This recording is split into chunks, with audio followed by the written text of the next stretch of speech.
नमस्कार।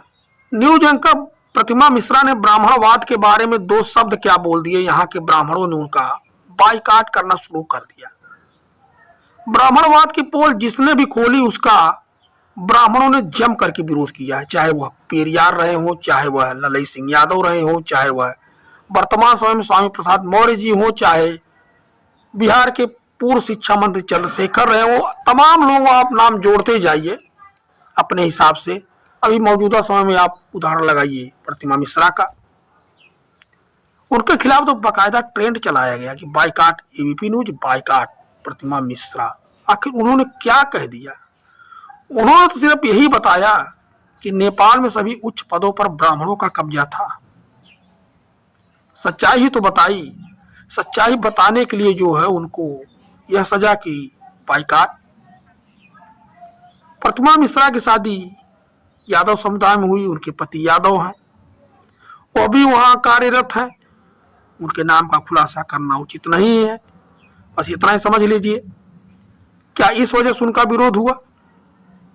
जो भी हो, लेकिन अगर यादव समाज में ऐसा है तो यह भी जान लीजिए, यादव भी ब्राह्मणी माता के गर्भ से उत्पन्न है। यह हाथी की पुत्री जैसे आप समझ सकते हैं कहां से उत्पत्ति हुई थी।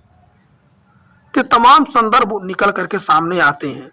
लेकिन जिस तरह से उनका विरोध हुआ, जिस तरह से एक पूरी गैंग लग गई तो उनका विरोध ही करना है, यह पूरी तरह से दुर्भाग्यपूर्ण है।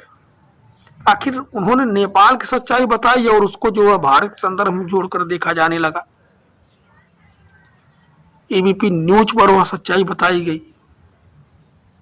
यहाँ को ब्राह्मणों को लगा कि बिल्कुल जो हमारे पे सटीक बैठ रही है लाइन लेंथ,